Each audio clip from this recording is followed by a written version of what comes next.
ಗಾಳಿಗೆ ನಿಂತ್ಕೊಳ್ಳೋದಕ್ಕೂ ಕೂಡ ಆಗ್ತಾ ಇಲ್ಲ. ಮನೆಯ ಮೇಲ್ಛಾವಣಿಗಳು ಕೂಡ ಹಾರಿ ಹೋಗ್ತಾ ಇದೆ. ಮನೆಯಲ್ಲಿ ನೆಮ್ಮದಿಯಾಗಿರೋಣ ಅಂತಂದ್ರೆ ಒಂದು ಕಡೆ ಗುಡ್ಡ ಕುಸಿತದ ಭಯ, ಆತಂಕಗಳು ಕೂಡ ಹೆಚ್ಚಾಗ್ತಾ ಇದೆ. ಗಂಜಿ ಕೇಂದ್ರಗಳನ್ನು ಈಗಾಗಲೇ ತೆರೆಯೋದಕ್ಕೆ ಸೂಚನೆಯನ್ನು ಕೂಡ ಕೊಡಲಾಗಿರುವಂಥದ್ದು. ಮತ್ತೆ ಯಾರು ಗುಡ್ಡ ಕುಸಿತದ ಪ್ರದೇಶದ ಬಳಿ ನೆಲೆಸಿರ್ತಾರೋ ನಿವಾಸಿಗಳಿಗೂ ಸೂಚನೆಯನ್ನು ಕೂಡ ಕೊಡಲಾಗಿದೆ. ಬೇರೆ ಬೇರೆ ಜಾಗಗಳಿಗೆ ನೀವು ಡಿವೈಡ್ ಆಗಿ ಅಥವಾ ನಿಮ್ಮ ಸಂಬಂಧಿಕರ ಮನೆಗೆ ಹೋಗಿ ಅಥವಾ ಮನೆ ಖಾಲಿ ಮಾಡುವಂತಹ ಕೆಲಸವನ್ನು ಮಾಡಿ ಅಂತ ಹೇಳಿ ಈಗಾಗಲೇ ಜಿಲ್ಲಾಡಳಿತ ಹೇಳ್ತಾ ಇರುವಂಥದ್ದು.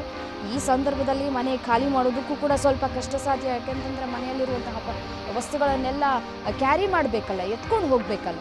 ಎಲ್ಲಿಗೆ ಎತ್ಕೊಂಡು ಹೋಗ್ತಾರೆ, ಎಲ್ಲಿಗೆ ಹೋಗ್ತಾರೆ, ಅದು ಪ್ರಶ್ನೆ ಆಗಿದೆ. ಸೊ ಹಾಗಾಗಿ ನೆಂಟರಿಷ್ಟರ ಮನೆಗೆ ಹೋಗಿ ಪ್ರಾಣವನ್ನು ಉಳಿಸ್ಕೊಳ್ಳಿ.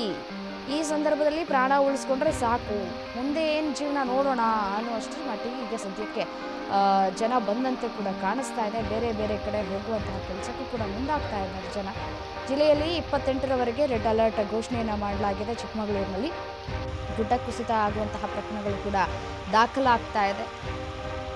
ಮುನ್ನೆಚ್ಚರಿಕಾ ಕ್ರಮವನ್ನು ಕೂಡ ಜಿಲ್ಲಾಡಳಿತ ತೆಗೆದುಕೊಳ್ತಾ ಇದೆ. ನೋಡಿ ಯಾವ ರೀತಿಯಾಗಿ ನೀರು ಹರಿದು ಬರ್ತಾ ಇದೆ, ಜಲಧಾರೆ ರೀತಿ ನೀರು ಹರಿದು ಬರ್ತಾ ಇದೆ. ಅದರ ಜೊತೆಗೆ ಮಣ್ಣು ಕೂಡ ಬರ್ತಾ ಇರೋದನ್ನು ಗಮನಿಸ್ತಾ ಇದ್ದೀವಿ. ಗುಡ್ಡ ಕುಸಿತ ಆಗ್ತಾ ಇದೆಯಲ್ಲ, ಗುಡ್ಡ ಕುಸಿತ ಆಗ್ತಾ ಇರುವಂತಹ ಹಿನ್ನೆಲೆಯಲ್ಲಿ ಮಣ್ಣು ಕೂಡ ಆ ಮಳೆಯ ನೀರಿನ ಜೊತೆಗೆ ಕುಸಿತ ಆಗಿ ಅದು ಕೂಡ ಕೆಳಗಡೆ ಬರ್ತಾ ಇದೆ.